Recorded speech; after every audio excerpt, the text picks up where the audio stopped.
Guys, para mawala yung yung kurakot sa DPWH. Yan, halimbawa yung flood control issue, ayan. Ang nangyayari kasi guys, halimbawa, dumadaan pa sa congressman, senador yung budget. 'Di ba? Okay lang 'yon. Halimbawa, may budget para sa taong ito. Halimbawa, yung taong itong 2025. Halimbawa, 2025. 1 billion. Halimbawa, ibibigay na ng congressman, senador sa DPWH.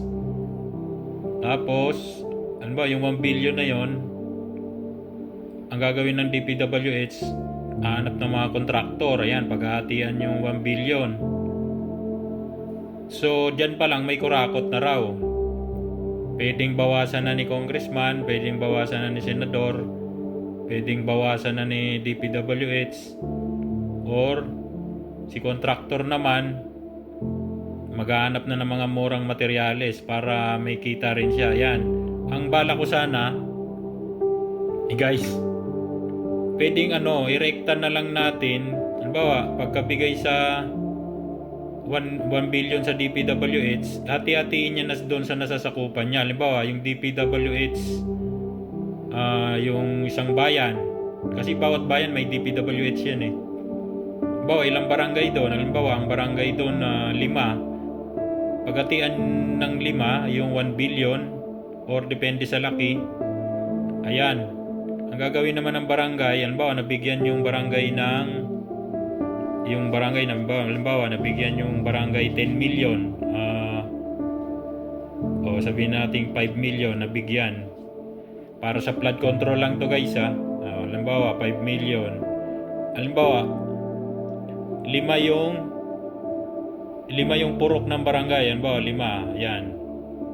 Halimbawa, umpisahan natin sa purok 1. Binigyan na siya perang 1 million. Halimbawa, hinati-hati na nung kapitan. Okay na. Halimbawa, yung flood control nyo doon sa purok nyo, ayusin nyo. Halimbawa, may ilog doon. Ayan na oh. Ayan na oh, may ilog na oh. Halimbawa, yung 1 million, ilalagay yun sa mesa. Ayan oh.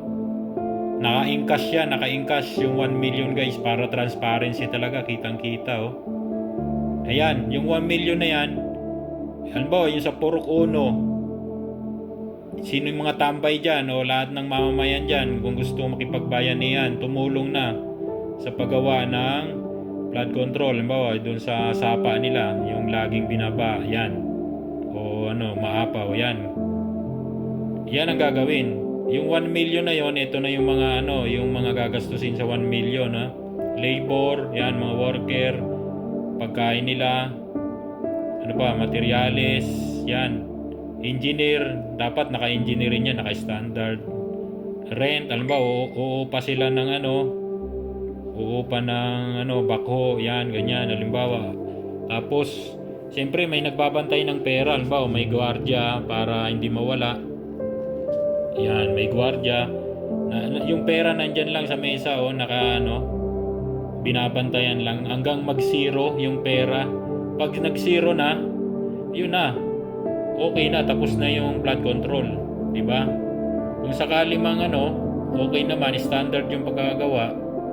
Kung sakali man nasira, hindi na natin kasalanan 'yon. Halimbawa, kagagawa na 'yun ng kalikasan. Halimbawa, sobrang lakas talaga nung bagyo o nung baha, hindi kahit sobrang tibay ng ginawa nyo, hindi na natin kasalanan yung kagagawa na 'yun ng kalikasan.